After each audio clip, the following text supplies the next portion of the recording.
अस्सलामुअलैकुम, नमस्ते, सत श्री अकाल। Welcome back to your own YouTube channel. मैं हूं Saima Peerzada and you are watching Saima Peerzada reaction channel. तो कैसे हैं आप लोग दोस्तों? आज का वीडियो हम देखने वाले हैं major Gaurav Arya. He is even below zero compare to these legends. So करते हैं वीडियो का स्टार्ट। वीडियो अच्छा लगे लाइक कीजिएगा, शेयर कीजिएगा, सब्सक्राइब नहीं किया तो सब्सक्राइब भी कीजिएगा। तो करते हैं वीडियो का स्टार्ट। वीडियो अच्छा लगे तो ज़रूर लाइक कीजिएगा। मेरे व्लॉगिंग चैनल को सब्सक्राइब करना बिल्कुल मत भूलिएगा। उसका भी लिंक आपको नीचे कमेंट सेक्शन में पिन मिल जाएगा। सो करते हैं video start. So let's start. Bharat में पूजा होती है प्रभु श्री राम की, और मैं आपको आज एक छोटी सी कहानी सुनाता हूं प्रभु श्री राम की। आपको इसको धार्मिक कहानी समझनी है तो आप इसको धार्मिक कहानी यानी मजहब से जुड़ी समझनी है तो वैसा समझ लीजिए, और अगर आपको जीवन की शिक्षा यानी कि अगर मैं जिंदगी के बारे में कोई इल्म दे रहा हूं इस कहानी के थ्रू तो आप इसको वैसा समझ लीजिए जैसे आपकी खुशी, जैसे आपकी खुशी। एक पुराना गीत है हिंदी फिल्मों का कि मानो तो गंगा मां हूं, ना मानो तो बहता पानी। ये अपनी अपनी श्रद्धा है, अपनी अपनी मान्यता होती है। तो जैसा आपको, मेरे पाकिस्तानी भाइयों बहनों, जैसा आपको लगे आप वैसा समझिए। देखिए, हम प्रभु श्री राम की पूजा करते हैं। प्रभु श्री राम जिनके पिताजी ने उनको आदेश दिया, हुक्म दिया कि जाओ 14 साल जंगल में वनवास काट के आओ, वो प्रभु श्री राम जिनको राजा बनना था, क्योंकि सबसे बड़े पुत्र थे, सबसे बड़े बेटे थे वो, राम लक्ष्मण भरत और शत्रुघ्न सबसे बड़े वो थे। उनको राजा बनना था अपने पिता के बाद। उन्होंने अपने पिता से यह नहीं पूछा कि मैं क्यों जाऊं, मैं क्यों जाऊं, मुझे तो राजा बनना है, आप मुझे जंगल भेज रहे हैं 14 साल के लिए। जब प्रभु श्री राम जंगल के लिए रवाना हुए तो उनके पास सिर्फ अपना धनुष बाण था, एक कमंडल था, जो कपड़े पहने थे साधुओं वाले, जो वस्त्र पहने थे भगवा रंग के वो थे, खड़ाऊ थे पैर में, यानी कि जो लकड़ी की चप्पलें चलती थी उस जमाने में। उनके साथ सीता मां उनकी पत्नी, और उनके साथ उनके छोटे भाई लक्ष्मण। लक्ष्मण जी ने यह बोला जहां बड़े भैया जाएंगे मैं उनके पीछे पीछे जाऊंगा। एक बड़े साम्राज्य, अगर मैं अपने पाकिस्तानी भाइयों बहनों जो ये वाली हिंदी नहीं समझ पा रहे, एक बड़ी सल्तनत का वली अहद अपने वालिद के एक कहने पे ना बहस करता है, ना आंखें दिखाता है, ना आवाज ऊंची करता है, सिर्फ हाथ जोड़ता है, सर झुकाता है और कहता है कि जो आदेश आपका जो हुक्म है उसका पालन होगा। 14 साल के लिए वनवास पे प्रभु श्री राम चले जाते हैं, अपनी पत्नी सीता मां को लेकर और अपने भाई लक्ष्मण को लेकर। दोस्तों, मैं आपसे एक आज सवाल पूछता हूं, और जो हिंदुस्तानी भी हैं, पाकिस्तानी भी हैं, सबसे एक सवाल पूछता हूं मैं। जो हम हिंदू पूजा करते हैं प्रभु श्री राम की, क्या प्रभु श्री राम की सबसे बड़ी सेनाएं थी भारत के इतिहास में? क्या उनकी सेना में सबसे ज्यादा हाथी थे, सबसे ज्यादा घोड़े थे, सबसे ज्यादा रथ थे, धनुष बाण थे, पैदल सैनिक थे? क्या अयोध्या सबसे समृद्ध यानी कि सबसे अमीर राज था? ऐसा बिल्कुल भी नहीं है, क्योंकि जब वो वनवास में गए थे और जहां से फिर युद्ध शुरू हुआ वो तो 3 ही थे, श्री राम, उनकी पत्नी मां सीता और लक्ष्मण। 3 तो थे, 3 ही लोग थे। और फिर रावण आया, सीता मां को हर के ले गया। फिर उसके बाद ये पूरी जो यहां से ये स्टोरी शुरू होती है, ये भारत का जो इतिहास शुरू होता है कि किस तरीके से वो गए लंका, और वो सब, वो बहुत लंबी चौड़ी चीजें हैं, अभी मैं बता भी नहीं पाऊंगा वो चीज। लेकिन आज की तारीख में मैं आपको यह बता दूं कि अशोक, उनकी सेनाएं प्रभु श्री राम से बड़ी थी। चंद्रगुप्त, समुद्रगुप्त, इन सब की सेनाएं प्रभु श्री राम से बहुत बड़ी थी। इनके राज्य थे अयोध्या से हो सकता है 10 गुना बड़े हों। लेकिन चंद्रगुप्त की पूजा नहीं होती, लेकिन अशोक की पूजा नहीं होती, समुद्रगुप्त की पूजा नहीं होती। पूजा प्रभु श्री राम की होती है, क्योंकि वो मर्यादा पुरुषोत्तम थे। और यही हिंदुस्तान की मिट्टी की खासियत है। प्रभु श्री राम मर्यादा पुरुषोत्तम थे। मर्यादा पुरुषोत्तम यानी कि मर्यादा मानने वाले पुरुषों में सबसे पहले। The ideal father, the ideal son, the ideal king, the ideal prince, the ideal husband, the ideal friend and the ideal enemy. उन्होंने दुश्मनी में भी शिष्टाचार दिखाया और शिष्टाचार निभाया। तो जो अटल जी ने करा ना, जो अटल जी ने करा, जो आपने वीडियो देखा, आप बोलेंगे कि भाई रामायण की बात क्यों कर रहे हो, आप तो पाकिस्तान से रामायण पे कहां चले गए। मैं आपको बताता हूं क्यों गया। दोस्तों, ये सब संस्कारों की बातें होती हैं। ये भारत की इकोनॉमी इतनी बड़ी है, भारत की फौज 13 लाख की है, भारत के पास अग्नि मिसाइल है, ये बात की बात है ना। ये दीज आर स्मॉल थिंग्स। देश इनसे नहीं बनते, मिसाइलों से देश नहीं बनते, देश संस्कारों से बनते हैं। और यह हमें समझने की जरूरत है। जब अटल जी छोटे होंगे, ये मैं सोच रहा हूं, ये ऐसा मेरा मानना है, जब अटल जी छोटे थे तो उनकी मां ने उनको प्रभु श्री राम की कहानी सुनाई होगी। उनको बताया होगा कि प्रभु श्री राम क्यों मर्यादा पुरुषोत्तम थे और क्यों उनकी पूजा होती है। उनको यानी कि अटल जी को संस्कार कहां से मिले, ये मैंने आपको बता दिया। अब मैं आपको इमरान खान को संस्कार कहां से मिले मैं आपको बताता हूं। पाकिस्तान में चाहे वो वर्दी पहने चाहे वर्दी ना पहने, सारे के सारे हुक्मरान डिक्टेटर हैं। कोई जामा पहन लेता है, कोई लिबास पहन लेता है दोस्तों, डेमोक्रेसी का, लोकतंत्र का, लोगों को झूठ बोलने के लिए, बरगलाने के लिए, लेकिन है सब एक ही थाली के चट्टे बट्टे। जुल्फिकार अली भुट्टो चुनाव हार गया था शेख मुजीबुर रहमान से, ठीक है।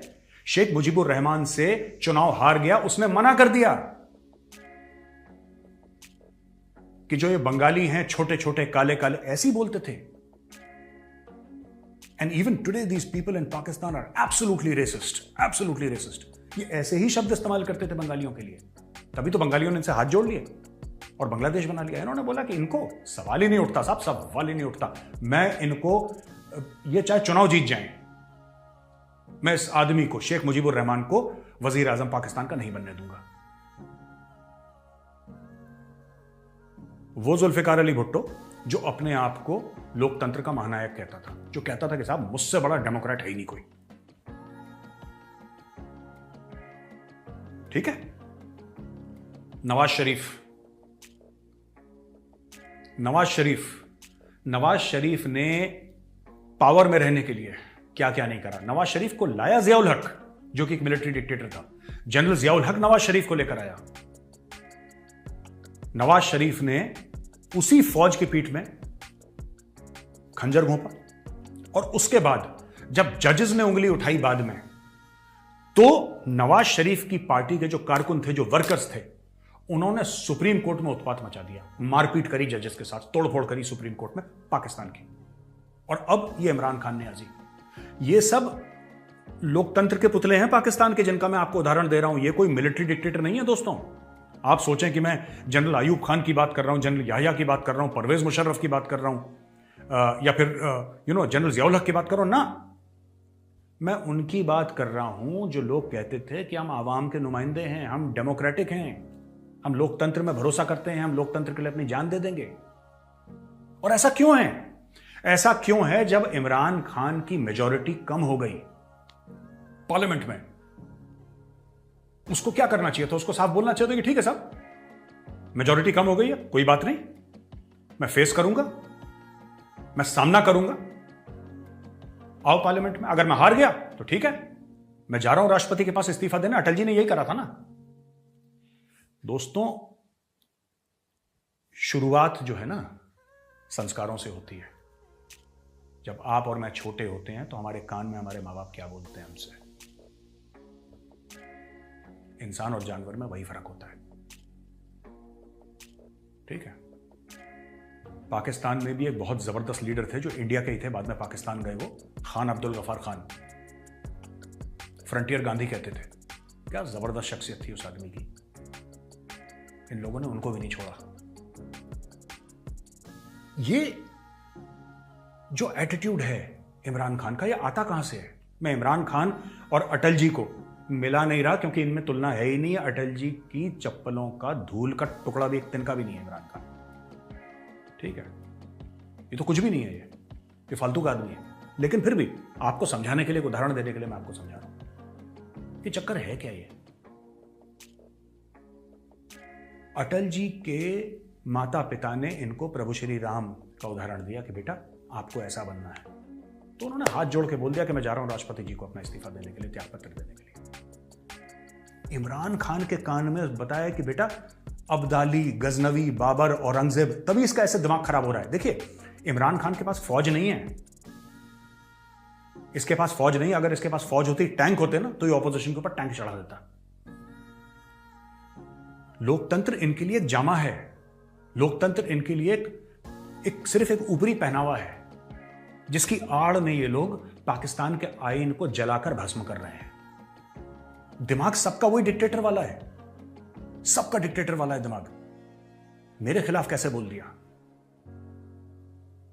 मेरे खिलाफ कैसे बोल दिया भाई? तुम्हारी हिम्मत कैसे हो गई इमरान खान नियाजी के सामने मुंह खोलने की? सब गद्दार हैं, साजिश हो रही है मेरे खिलाफ। There is not an iota of grace और dignity in this man. Hindustan के लिए तो बहुत अच्छा है कि अगले 20 साल तक वजीर आजम बना रहे इमरान खान। इंडिया और इंडियंस को और क्या चाहिए?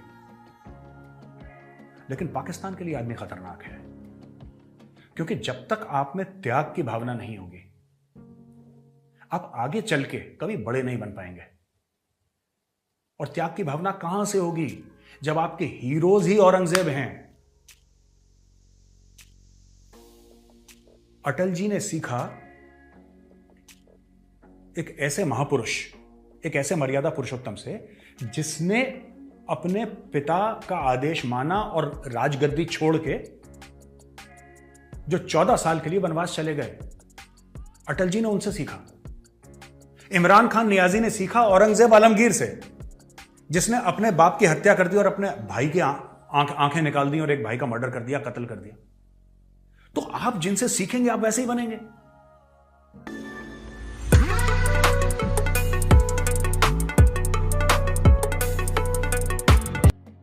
दोस्तों, ये वीडियो है जिसमें मेजर गौरव आर्या जी डिस्कस कर रहे हैं रिगार्डिंग अटल वाजपेयी सर जो हैं उनके बारे में डिफरेंस बता रहे हैं, और बिटवीन अटल जी एंड इमरान खान। अगर हम और उसकी एग्जांपल दी है जो कि राम जी के बारे में, क्योंकि राम जी का स्पेशल डे भी था, तो शायद उसी वजह से उन्होंने राम जी की भी एग्जांपल साथ में दे दी, क्योंकि रामनवमी चल रहा है, डे सेलिब्रेशन थी। तो खैर जो हमारे मतलब कि अटल जी रिस्पेक्टेड अटल जी जो हैं, उन्होंने जो किया वो इनका कहना ये है कि वो जो है राम जी के कहने पर, मतलब राम जी की राह पर चले, इसलिए वो आज कामयाब, मतलब कि उनकी एक रिस्पेक्ट है। और मतलब ये उसी चीज़ को, जहाँ तक मुझे लग रहा है, वो लेकर बता रहे हैं जो उन्होंने एक स्पीच भी दी थी, और उन्होंने एक वोट की वजह से, नो कॉन्फिडेंस वोट जो है, मतलब एक वोट से वो हार गए थे। और फिर उन्होंने एक स्पीच दिया था, उसमें कहा था कि मैं रहूँ या ना रहूँ, लेकिन ये देश रहना चाहिए, तो चलते रहना चाहिए। तो वो बात, शायद उस बात पर जो है वो ये कह रहे हैं कि भाई वो उन्होंने राम जी से सीखा, क्योंकि राम जी बड़ों का आदर करते हैं, रिस्पेक्ट करते हैं।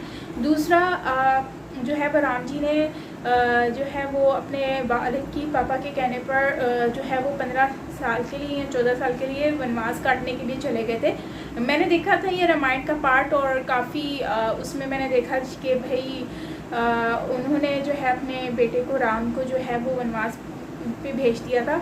और वो सिर्फ इस वजह से क्योंकि उनकी पत्नी जो होती हैं वो क्योंकि राम जी की जो शायद सुतेली माँ होती हैं, वो कहती हैं कि कहीं ये मतलब राजकुमार ना बन जाए, जिसकी वजह से वो अपने बेटे को बनाना चाहती हैं। इस वजह से वो लक्ष्मण को, तो इस वजह से वो भेज देती हैं। तो खैर इस तरह से जो है वो राम जी को भेज दिया जाता है और पीछे से लक्ष्मण भी उनके साथ आ जाते हैं। और राम जी जो है वो इससे ये है कि उनके दिल में कोई लालच नहीं थी जगह के लिए, कुर्सी के लिए। लेकिन वहीं पर ही अगर हम देखें तो इमरान खान को देखें तो उन्होंने अपनी कुर्सी बचाने के लिए आइन को तोड़ दिया और नो कॉन्फिडेंस वोट के ऊपर बात की। मतलब किस तरह की चीज़ें जो है वो हमें देखने को मिली हैं, जो कि मैं समझती हूँ ये चीज़ गलत थी। आइन को तोड़ना नहीं चाहिए था, आइन के मुताबिक चलना चाहिए था। वो अलग बात है। पॉलिटिक्स को मैं हमेशा कहती हूँ कि पॉलिटिक्स को पॉलिटिक्स ही रखा जाए तो वो ज़्यादा बेहतर होता है। और ये लोग सब लोग ही हर कोई अपनी सीट बचाने के चक्रों में है, तो ज़ाहिर सी बात है सबको जो मौका मिल रहा है बस वो वही कोशिश कर रहे हैं कि बस कुछ ना कुछ कहीं ना कहीं से हो जाए। अब देखो ये अनएक्सपेक्टेड था और अब बाजवा साहब जो हैं उन्होंने भी काफ़ी, उनको सुनने में आ रहा था कि भाई वो तो ये वो, लेकिन आज पाकिस्तान में हर जगह पर यही न्यूज़ फैली हुई है कि कमर बाजवा साहब जो हैं उन्होंने ऐसा किया है। मतलब क्या हाथ है इमरान खान को हटाने में।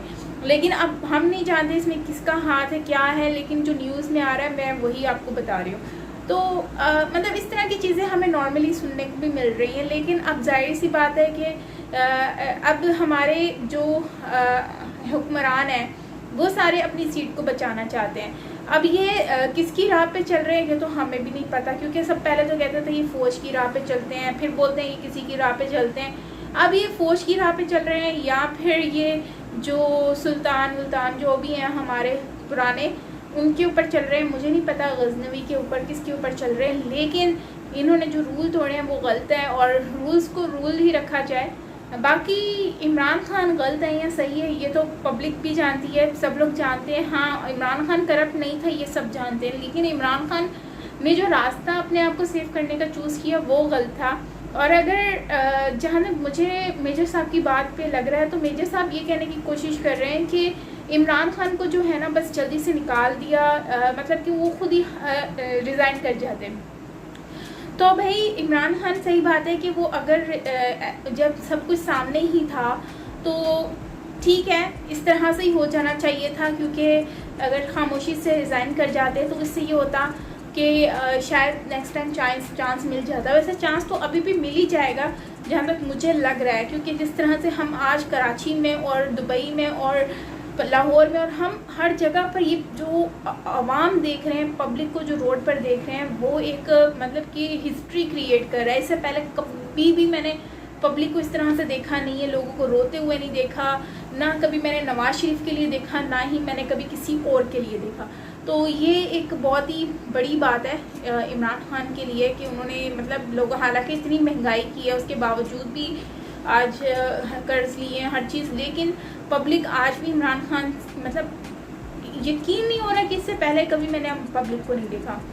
तो खैर आपका क्या कहना है कमेंट सेक्शन में बताइएगा। बाकी ओवरऑल अच्छा वीडियो था और मेरा एट दी एंड ये कहना है कि भाई सही बात है अटल जी का कोई कंपैरिजन नहीं है, क्योंकि उन्होंने अपनी कंट्री के हक में बात की और वही किया जो उनको सही लगता था। उन्होंने अपनी कंट्री के लिए कहा कि भाई जो भी हो लेकिन हमारी कंट्री चलती रहना चाहिए। तो मुझे लगता है कि ये ऐसा ही होना चाहिए, कंट्री को चलाना चाहिए, कंट्री को सीधे रास्ते पे लेके जाने की ज़रूरत है, बजाय इसके कि ये कुर्सी हमारे लिए ज़रूरी है, ऐसा नहीं होना चाहिए। मिलते हैं नेक्स्ट वीडियो के साथ, till then take care, bye bye.